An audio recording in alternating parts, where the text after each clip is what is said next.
With over 500,000 trees and shrubs already planted and growing, it's easy to forget you are in the city. We don't just say, we do. It's the Stain City way.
Where's your heart, where's your head at?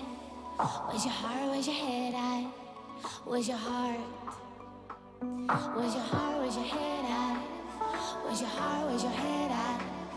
Where's your heart, where's your head at? Is your heart taking you right back to summer? Back to you, back to me, when I was on my own, while you were you, waiting for summer. Oh God, I say, hey, I've been waiting for you. I've been waiting for you. Been waiting for you.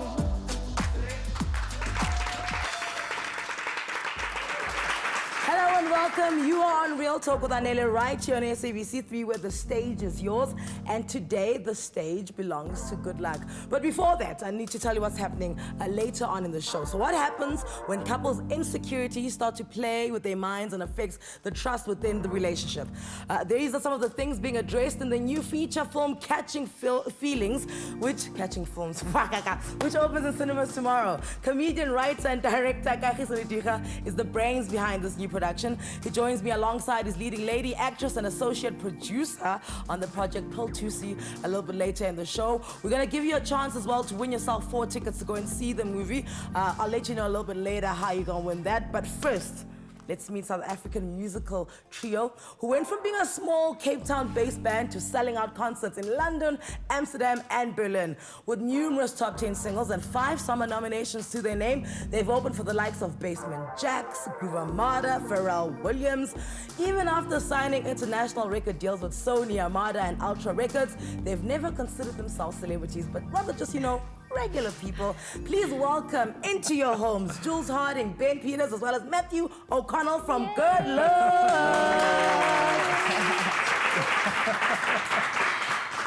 We have been trying to get you guys on here, Jules, for the longest time.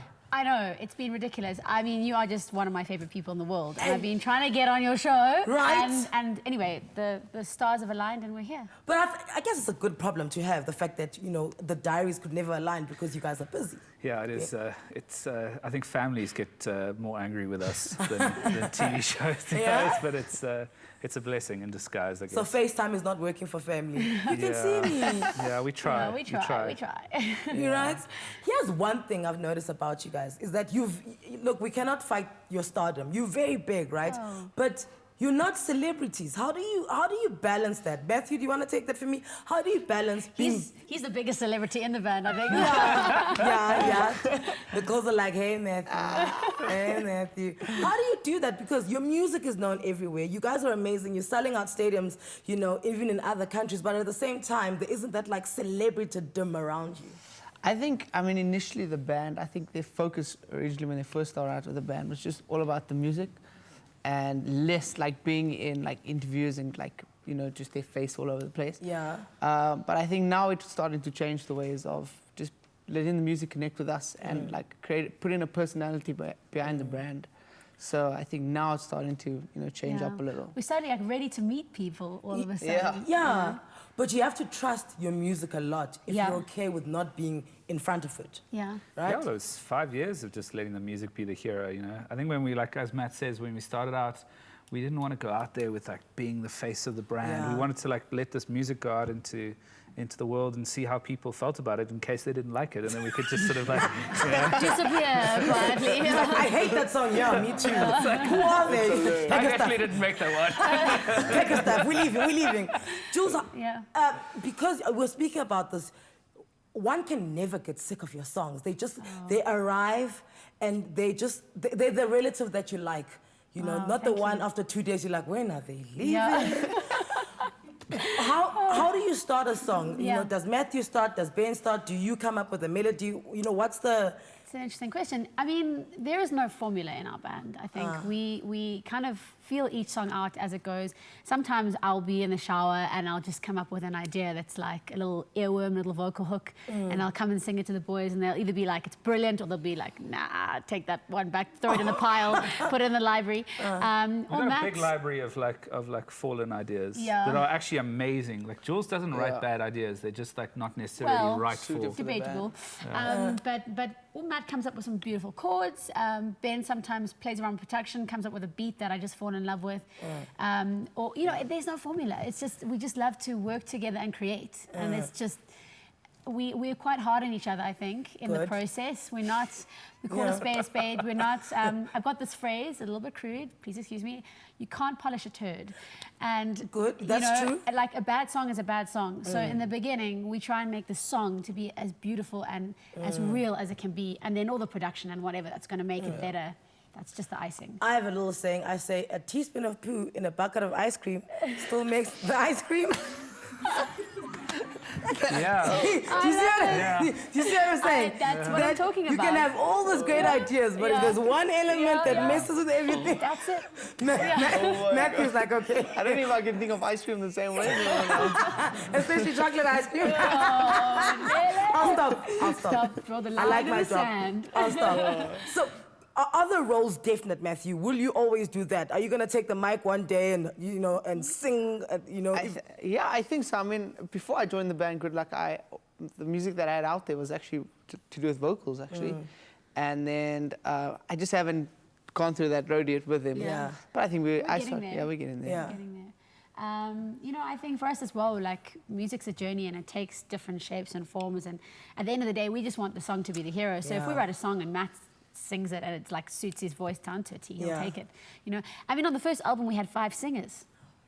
It was part of our problem of not being known as a South African band. We had all this music out there, 9 radio singles of that first album, 5 singers. So, you know, I mean, it got to a point where we played a gig 3 years after we first started, and somebody came up to me and said, you like a really cool band? Yeah. But you should think about writing some songs. Like, you just shouldn't do so many covers.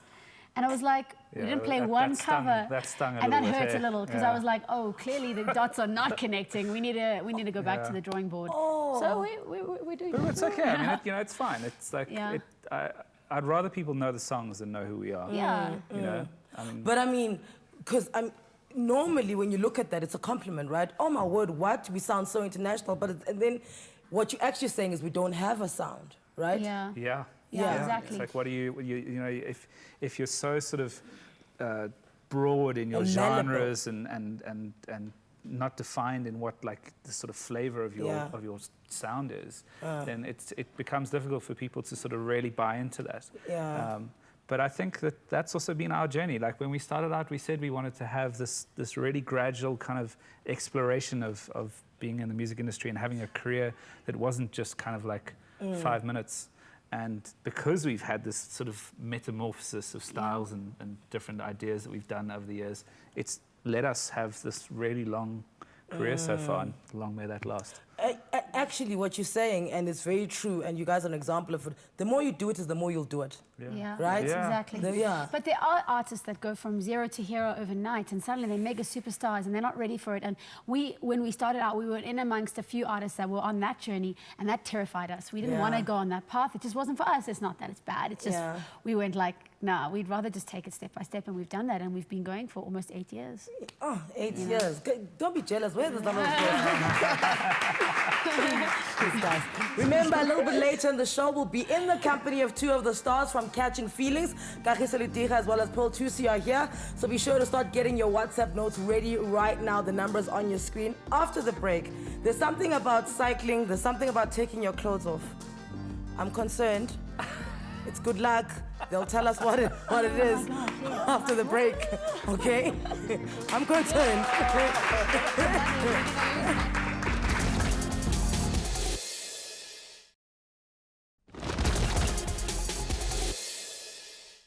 So I ask you, what do you want me to do? Say it aloud, make it true. 'Cause I'm broken at the thought of you.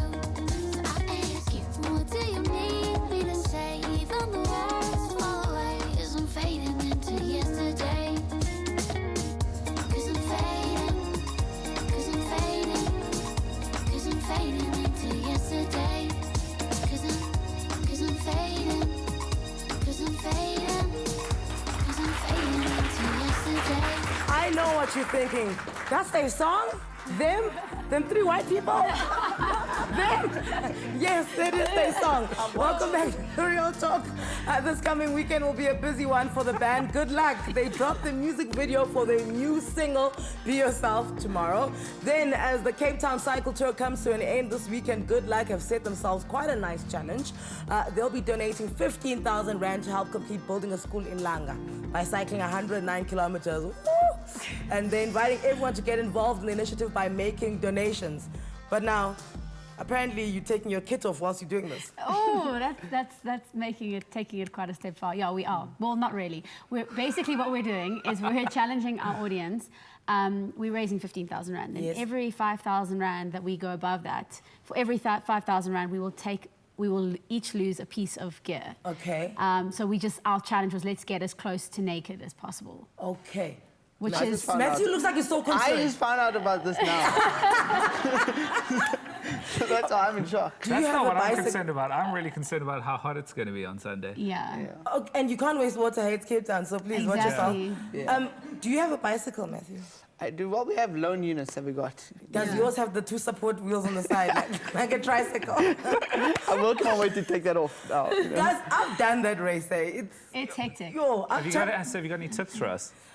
tips is Get the massages. The smallest hill outside Bishops, when you're riding out Bishops, and you think that's small, that's actually the toughest. Yes, Serkeposi and Chapman's Peak is bad, but they're rewarding, because as you go up Chapman's Peak, then you see the ocean, right? And Serkeposi, because the support is so insane, people just love you, and they're pushing you, and They push like, you, and they're like, go, and you're crying, why am I here? Go. But the little one, the Bishops one, as you're leaving Cape Town, that's the one. Because it's sneaky, it doesn't look like, but it's like this. It's there, yeah. But Jules is an old hand. For Matthew and I, it's sort of our first one. You've done it like a whole bunch of times. I've done it 14 times. Yeah, I know. Quite wild. You should have told me that before I brag about the 2 times I've done it. No. Yeah, now I'm like, now what? I don't do it, I just do it for fun. Like every year I wanted to do it. I set myself a challenge, just get on TV. So I used to dress up. I used to be a sunflower or a fairy or a ladybug or whatever. And I just wanted to get on Supersport and be like, hi, I'm doing this. Yeah, that was it. Yeah. And I mean, I know it's hectic. I haven't done it for the last few years. It's been so windy the last few years. Yeah. And the one year when it was that windy, Ben tried to cycle it as well. We just cycled home. Oh, wow. We were literally like, woo. Okay. Yeah, this is not happening. Because literally, you got on the road and they were like, get off your bikes or you'll be blown off your bikes. And literally, you just see cyclists bailing, falling over. We're just like, okay, no, this is too much. We're going home. Okay, if people do donate a lot of money, please take Yeah. your helmets off last, because that's safety. Yeah, no. Yes. Okay. Yeah, okay. No exactly. helmet, no ride. No Okay, helmet, no I'm ride. just thinking Yeah. about that. Yeah. So, is that how you keep fit? Because being on the road with guys, they eat anything they want. And then it's not like they're going to stop at the salad bar for you and then go get burgers. So you have to eat everything they eat. I know, it's We the tough. healthy Yeah, ones. I love how like we getting sort of lynched as the ones who like want dessert the whole I time. have a bit of a sugar issue in my life. Because you're sweet, yes. I love sugar. So, yeah, I'm actually probably the bad influence in the band. I mean, I try to be healthy, but I love pudding. So, But yeah. we do a lot of mountain biking together. So like Yes. as a band, we all go mountain biking. We love it. We get out into the wilds Yeah. and go and explore like new routes and mad. we But take when you're Jules down traveling, some crazy when places. you're traveling, let's say you're in Amsterdam or you're in London or... It's our trainer right here, Yeah. personal trainer. Really? I could just if there's like hotel gyms, I suppose, Yeah. and then we'll do that. But if we can get out a lot, when we go out, we like to do a lot of swimming, snorkeling. Yeah. I mean, it's a Yeah. workout, but we get to see the ocean also. So. Yeah. So is that how as well? Because when you're traveling and you're working, you can also forget to take the place in. And then you sit Yeah, down and you yeah. see all these places you've been, but man. all you've seen is the Yeah. venue where you're performing, the hotel and the Hotel. airport. You know, and we've decided as of last year, actually, well, 2 years I ago, mean, when we've Matt always, joined the we've always band. kind of done this. But we were less strict about it because it was, you know, also budget and you just want it, you're going to get in, play the show and leave. But now we've decided that everywhere we go, we're going to do at least one epic touristic thing and we've stick to it and it's really fun. So we've done crazy things. We've been like, last time we were in Dubai, we went to Ferrari World and we went on the crazy rides and Yeah. Amsterdam, we The went world's to fastest roller coaster. What did you do in Amsterdam, Jules? gondola tour. Amsterdam. that place is so boring. That place is so boring. So you were saying when Matthew joined the band, Matthew, did you find it was difficult to kind of get in? Because they were 3 and then the one left. It sounds like I'm talking about Destiny's Child. They were 3 and then the one left and then you came. Was it difficult to kind of find, just to go with the groove? From personality-wise, I think we gelled pretty well together, and they were very welcoming and stuff. I think just from what I do on stage was something different. I mean, playing saxophone and keys at the same time wasn't something I was used to. Yeah. So I mean, it was from that point, it was. Yeah. You brought the most fun energy into the Yeah. band, really. I Yeah. mean, before Matt, like, we always used to have fun, but Matt, he's a prankster of note. Okay. So he brought this whole new, young, crazy prank energy into the band, and we've just been pranking each other ever since. It's like an endless prank. I mean, the other day, he walks into an airplane with a whole plane of people, and I'm walking down the aisle, and he goes, "Everybody! How beautiful is my mother?" And I was just standing there like, and the whole plane just looked, and I was like, "Oh my gosh." I didn't even know what to do. And this is the kind of thing that's happening constantly on tour. It's just I mad. would have said, now sit down so I can change your diaper. Yes! I need you on the shot The with. clap back. There You we need go. it. Take me places, guys. Yeah. When you guys were 2, and then obviously you found Matthew, and this is where this threesome started. Did you guys think, okay, Raven's gone, let's just stick to us 2, or were you purposely saying we need to find the 3rd person? No, I always wanted like the vision that we had for this band always involved like certain ingredients, and I've always wanted to have like a saxophone and the keyboards, and also just because what I want to have in the records, it's so difficult to sort of replicate that with only 3 people. I mean, there should be 8 people on the stage when we're performing, and we're using all the electronics to kind of help us do all of those things. I mean, Matt's got like 3 different keyboards that he has to play and the saxophone, and so it was super important that there was always going to be someone. I mean, look, I sort of just kind of relaxed into the idea that the world would provide, and it did actually. It's like a reunion. It's a reunion. I was going to say, actually, we found Matt on the Argus. Yeah. Yeah. He joined the race so he could join the band, pretty much. Because, I got a trophy, but I didn't really start the race. I joined from my house. Yeah. And I got a bicycle. You shouldn't really be plus telling gear people this on for that national day. TV. Oh, so your house was 10 Ks from the finish then? Yep, and he got the medal and everything. Oh, man, nicely done. So listen, quickly to wrap Yes. up, you guys are going to perform for us a little bit later, but because of your sound, I'm never shocked when you guys collaborate with someone because I just know it's going to be... You guys could... You ladies with Black Mambazo, do you know what I'm saying? Right? Whoa, yes, you guys would please. do that and you would nail it. So I need your dream collaboration, you, and then we'll wrap it up. Matthew. Oh, wait, stop from bedside, because now I have to Yo, think about okay. this. I quite like the idea of Lady Smith Black Mambazo, actually. That, Right? yeah. Okay. Yeah, you actually, that's perfect. I think black coffee is one. Okay. You stole mine.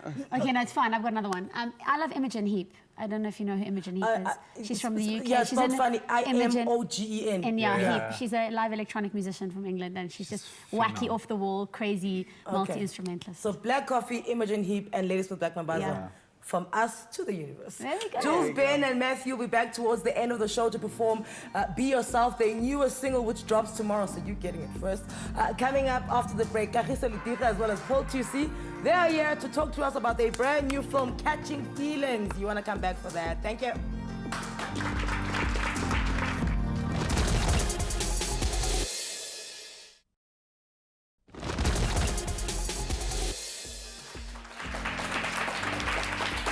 And welcome back to Real Talk. Now, a lot of you have already caught Marvel's Black Panther in cinemas and are probably still buzzing from the excitement that the blockbuster generated globally. So it's good to know that we can keep that momentum going and celebrate a new local film hitting theaters nationally tomorrow. I'm so excited.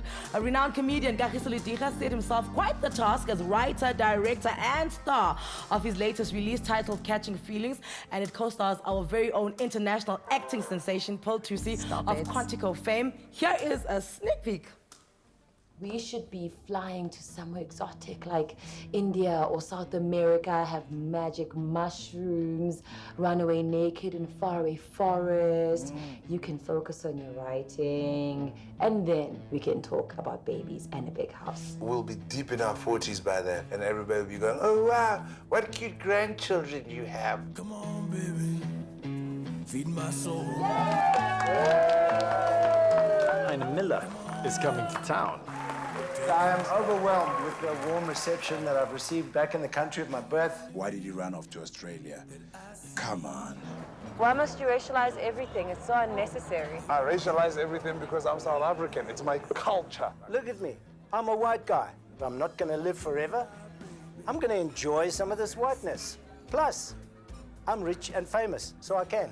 Must be awesome. Hey. Must be so cool. Some of these kids are in my class. Max, don't be conservative. Give them access to your mind. Water their seeds of knowledge. Do you realize that you've been drunk every single day? Call an ambulance!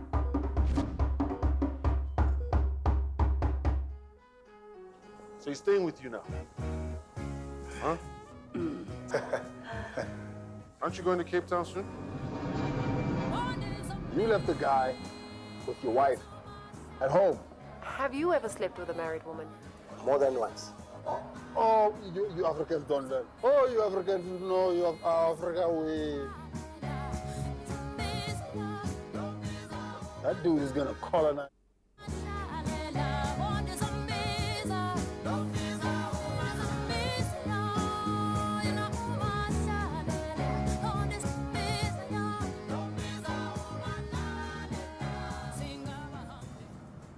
What now?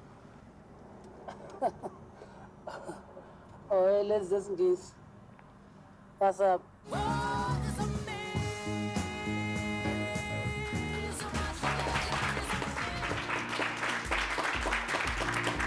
I am so excited for this movie.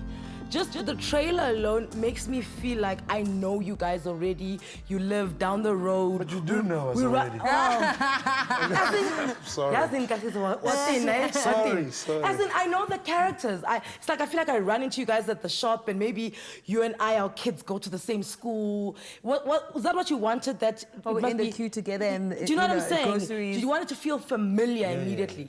Yeah, because I feel like that. I mean, not to throw shade, is that what the young people say? Yes. But I feel like some of the movies, it's a bit fantastical, you know? And I feel like we kind of at a stage where we need to kind of be talking real. Maybe it comes from the stand-up, maybe. Because in the stand-up, you're talking to people, the real. You're talking real, man. So I wanted the film to also have a certain authenticity to our lives, you know? Is that your phone?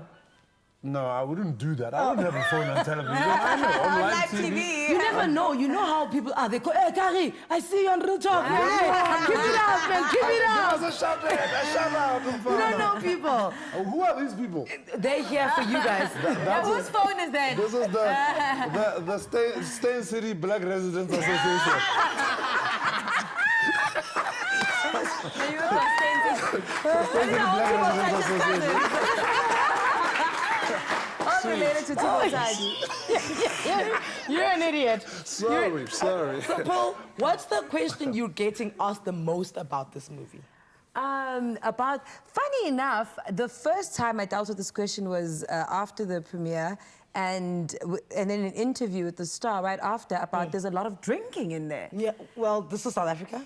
Firstly. Secondly, I was like, well, you know, it's a compressed amount of time, and in the situations that we present, there's a lot of drinking happening because that's naturally what would be happening, which says a lot. It's a mirror of what's happening in our country right now with the middle class, but also we show the effects of the drinking itself, like, you know, how it affected the relationship when he was first drinking and she was unhappy, then she was drinking, then now he's unhappy, and all because of this one human they've led into their lives. So who's a drinker of note. and he's fine, and he's doing Tai Chi in the morning like it ain't nothing but a thing.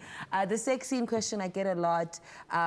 Kissing Kagi is a big question as well. Yeah. People think like, wow, a dinosaur in a kissing scene. It's always weird the way they say it, like, you know. Like, are you the dinosaur now? They always ask it like, wow. It's like she was kissing a Ford Cortina or something. I'm like, yeah, man. But I always have to tell them, I'm only used to kissing beautiful women in all my life, you know. His wife is so beautiful. I don't think I was that exciting, and she was there the whole time. So, you know, for me it was low-key like, this is not awkward. Oh, why was she there the whole time? Because she's a producer. Oh, okay. I thought she was there to be Jennifer Aniston and Mr. and Mrs. Smith. No. Actually, she left for the we had like a not a sex scene, but sort of the intimate bedroom scenes. She kind of always was like not trying to be there. Right? I wonder if I would want to be there, actually. Sorry, say that again? I wonder if I would want to be there if I was producing, and this is because it's work. Tamsin, why don't you want to be there? What's your problem with me, babes? Do you know what it is, though? It's because with kissing scenes, you know, I don't mind if people kiss and my man is then acting as kissing. I just mind when they linger. You know, the kiss, and then now we are here from each other. No, when they say cut, you're like this. But you also but you also try it because it's also, you know, it's such a public. It's not romantic. Yeah. You know? If the sex scenes, everything is very technical. Okay, there are like 10 other people in the room. Yeah, you know, it's like always very. Yeah, it's not. It looks great on screen, but it does. I can see. But you guys describe it as a dramedy, so it's a dramatic comedy, right? It's very funny. Like I think it's got, for me, it's the realer it is, the funnier it is. You know, we don't necessarily try to be funny. There's like a lot of really funny lines and funny situations. But back to comedy, because real life is funny. Exactly. Comedy, at my drama school, they used to say, comedy is thank God I'm not that guy. Or tragedy over time, right? Because like all of the funniest guys, and even slapstick is like a guy falls over and is like slips on a banana peel. We laugh, but the instinct is thank God I'm not him. Yeah. You know, and so like even the deeper it gets, it's that. Yeah. So what social issue, and there are a lot of them that you guys address here in a humorous way, which one stands out the most for you? Which one are you glad that you guys put in the 140 minutes of the movie? Oh, the drinking is one. I mean, it's a. But the racial situation is the biggest one for me, because I feel like if we just open up and talk about it, it's a thing, it's here, it's, you know, it's real, we are different, but it doesn't mean that if we point something out that, you know, black people or white people or colored people or whatever, it doesn't mean that you're necessarily looking down. We're just pointing out the differences, and then one day we can even learn the good things that we even know already, but we can celebrate them. But I feel like the time to pretend like there aren't any like racial tensions or undertones in our country, especially in the arts, is gone. For me, it's very important because sometimes I feel uncomfortable and I'm like, you know, us blacks, we roll like this, you know? And then people get awkward. Then I'm like, but that's how you roll. You know this. We should be able to talk about it. It's okay. And people caught feelings, you know. There were people... I see what you did there. Exactly. there was like the Afrikaans guy who saw the film. He's like a sort of a stakeholder in the, you know, he works for the distributor, cool guy. But he saw the film and then he said, so, would you change anything? Are you thinking of changing anything? And then I thought he meant there's a raunchy thing at the beginning of the movie that always shocks people because it's like, whoa, what's going on? So I was like, no, we keep it in there to prepare the viewer for the kind of movie this is. And he was like, no, it's just I suppose that's how the people think. And I was like, what people? Because for him it was the insight into sort of this kind of black conversation and all of that kind of stuff and about politics, so about those race. conversations are not happening at his bride. Yeah, so I was like, okay, I guess, you know, because we always assume that everybody's like how we are, but then there's also the bigger picture of the country. There's still a lot of divisions and all of that kind of stuff. So for me, it was interesting that guy saw it and he was like, whoa, this is crazy. He saw it as a hectic political thing, you know? And even at the premiere on Saturday, a friend whose boyfriend we thought was like pretty down, it was down like, with the people. Why would you bring me to a thing like this, you know? So, yeah, but then also the film is so sexy. Like if you're from the you know, from the new world, you're like, wow, what a sexy, cool thing. But I mean, I suppose the point of making art, which is a movie, is to invoke some sort of emotion, be it a good one or a bad one, otherwise you didn't do your job. So how did PEARL THUSI solve the problem of getting through awkward lovemaking scenes? She'll tell us after the break.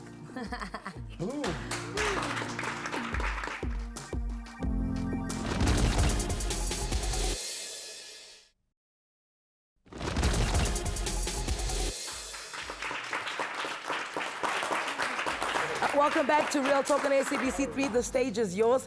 Kagiso Lediga and PEARL THUSI are two of the stars from their new movie, Catching Feelings, which opens nationwide tomorrow. You better go watch it. It also features Akino Matoso, Loiso Gola, and Precious Margareta, to name a few. As is often the case on movie sets, love-making scenes can be a little embarrassing to film. While if you PEARL THUSI, you're go the plan. You come up with a way to avoid it. Take a look. It was the first time I did like, I can call it a real sex scene, because usually it'd be like a post-coital, pre-coital situation, and it stops just as, you know, it's about to get inappropriate for the kids watching. So, like, guys, it really would make me feel more comfortable, like everybody needs to take off their pants or like a top or something so that we can all be in the same space and feel comfortable and, you know, so that we're not too excited about it just being me and the other actor. And then, lo and behold, I couldn't believe it. They did it. They took off their pants, and then there was this one guy. He was wearing like loose briefs. It looked very awkward, to say the very least. Everybody laughed at him, and we took a picture of it, and it was really funny. It was really fun, and I think it really, those things that build the camaraderie on a set. You're so impressed with yourselves. You see that? You're just like, yeah, that's us. That's what we did. Yeah, we smashed it. We crushed it. Do you feel like you smashed it with this? Because I haven't even seen it yet. I'm going tomorrow when it opens, but I feel like you guys smashed it. You know, initially I was... smashed it. Well, we did. You know I've been here. You know I've been here. And I haven't smashed it before. But you know I've smashed it now. Thank you very much. No, honestly, look, man, it was. When I got on the project, everything was so light. Yes. But like professional as well. It's like water, it's effortless. It was just happening. It was just great. We were making the things that make the pots to be done. You know what I'm saying? And what she said. Well, exactly. Yeah. So, but for me, by the way, shout out to you for wearing pearls when I'm here. I take, you know, it's like when I walk into the oyster box and everybody is ready for me. I love it. It's an ode to my girl pearl. The pearls are for pearl. So I think for me, like it was a lot of fun. It surprised me how easy it came to me, actually. Really? in terms of the performance. Here's what I want. Are we talking about the sex scene or just the whole movie? No, we're talking about cheating. Oh. Yeah. Exactly. Here's what I want you to know. As with performing artists, you take a little bit of your real life, your experiences, and you tap into it to either amplify or, you know, lower it, or kind of just take it to the side a bit. Yeah. So in the movie, which real life experience of yours did you bring into the movie? Apart from what I've just said. Look, man, I'm not gonna lie to you. It's life, the elevator scene, I mean, he wasn't there. I was on my own. to a certain, he went down and then there was You don't know what you talk. Yeah. There's an elevator scene. Cunnilingus. Go and see the elevator scene. Oh, so that's your real life? No, not in the elevator. I'm just talking about performance. But it was quite impressive because it was a sort of a solo sex scene because I had to disappear and then go behind the monitor. But then everything steamed up, and I mean, I remember there were people who kind of heard the noises and just started gravitating towards the lift. You know, they came to the elevator. Even the catering lady was there. It was actually the catering lady. That's crazy. That's crazy. I think also the other scene was our fight scenes. Yeah. Because I fight I'm very passive aggressive. In a relationship? I mean, generally, when a fight is serious, I become very passive-aggressive. When I'm still loud and, you know, like... when I'm still invested vocally, it means this thing is easy to solve, just as or. But once I am passive-aggressive, you are going to be punished. But I kind of amplified Sam's passive aggressiveness towards him.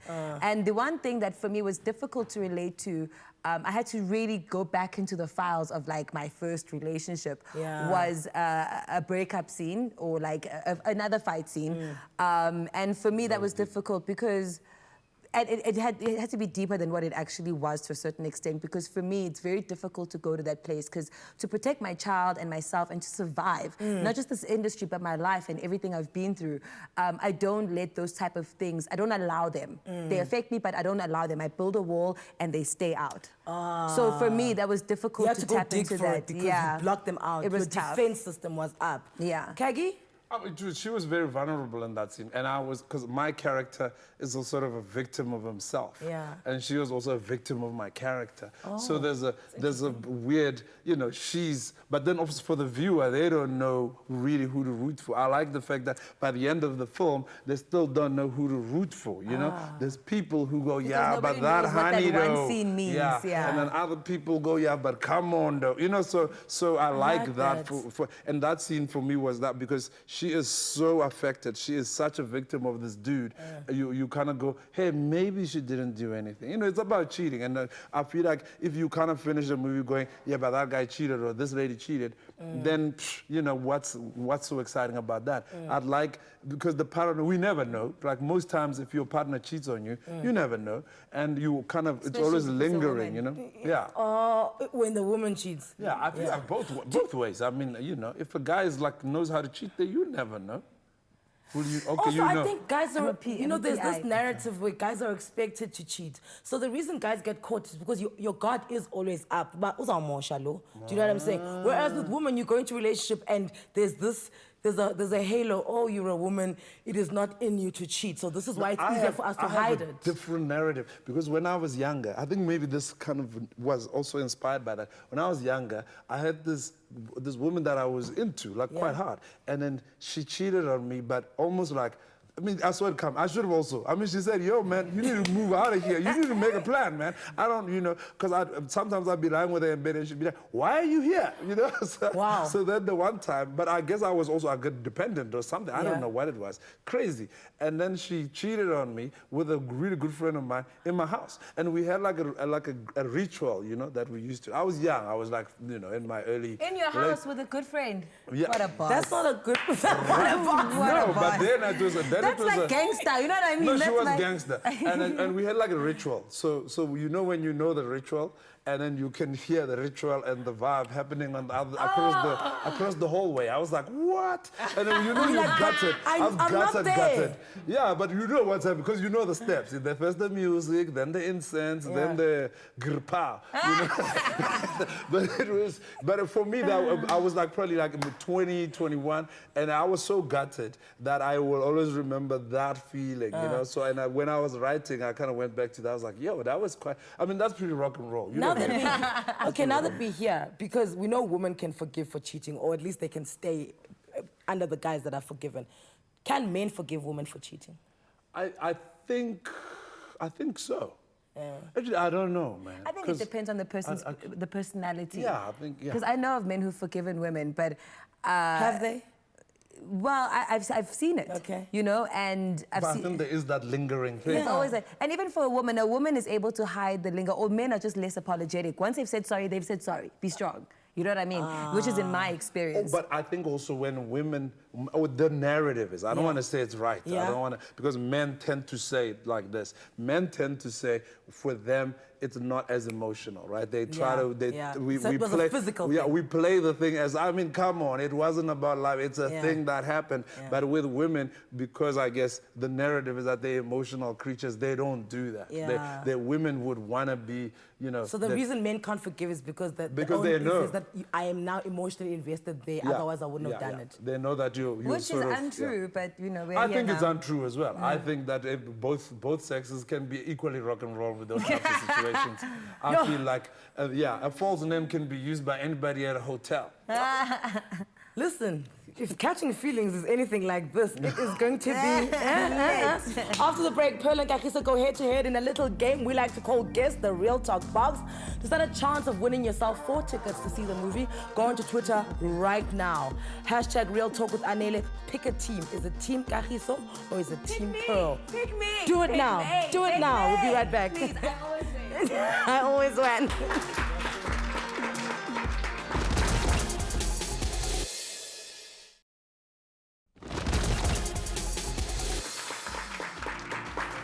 Welcome back to Real Talk on SABC 3. The stage is yours, so we're moments away from wrapping up the show. But before we go, it's now time for a bit of fun, as if it hasn't been fun already. So Paul Thusi and Kagiso Lediga get ready to play Guess the Items in the Box. The rules are simple. There are objects in each box. Pearl and Kagiso cannot see what the objects are from where they're sitting, like you can.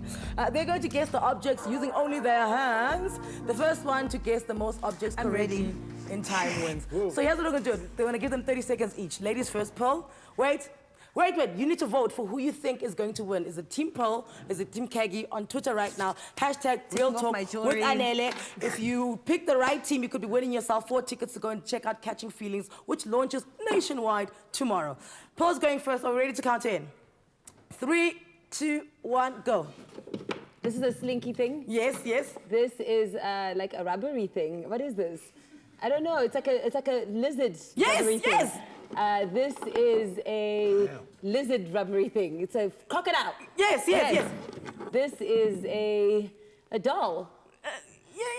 It's like a doll with a puffy top. There's legs here. Yes, it's a doll. It's a doll. There you go. Oh, wow. And then this is an eggy type thing. Time. Yes, it's an egg. An egg. Oh my watch is actually How long was that? That was 26 seconds. Yay! She did 26 so I seconds. gotta beat 26. Yes, you do. Are we... so tell me when... Can you see? It was an egg. You said it's a doll. It was more like Afro Man. Look at this. But it's an Afro Man doll. Okay. Tell me when... I thought you were going to say a microphone. You're very clever. Okay, Kagi, your turn. 3, 2, 1. Start the clock.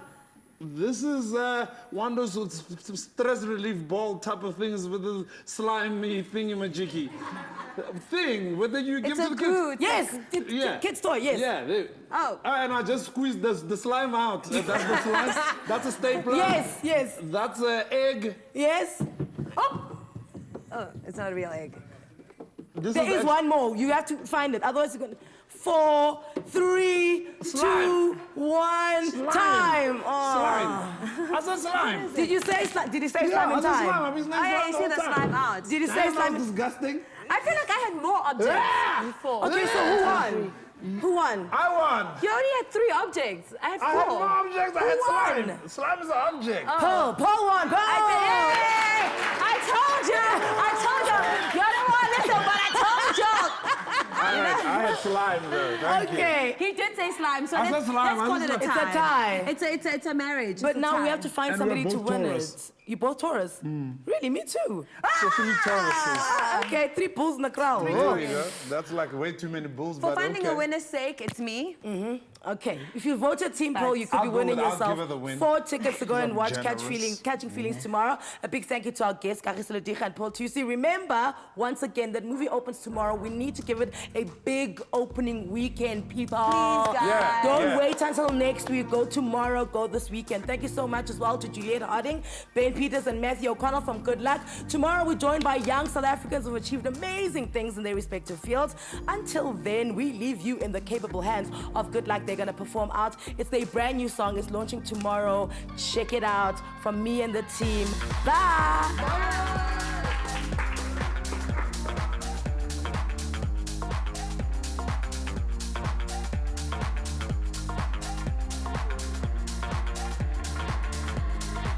There was a girl who ruled the world and kept a diary. What she done? See nothing terrified or compromised her living in the midnight sun. So I asked her honestly how she keep the shimmer that was in her eye, or find the energy to live as free, never let a moment by. She said, be yourself.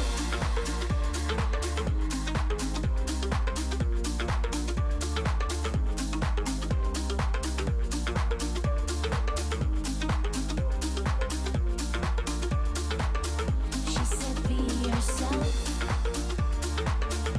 Just be yourself. 'Cause everybody's getting busy, kinda busy being someone else.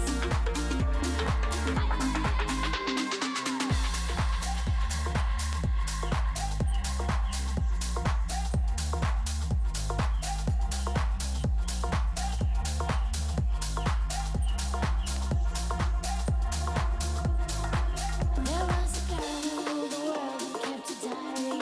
Where's she gone? About every story, every journey she had written in the midnight sun. So I asked her honestly how she keep the shimmer that was in her eye, or find the energy to live as free, never let a moment by. She said, be yourself. Just be yourself. 'Cause everybody's getting dizzy, kinda busy being someone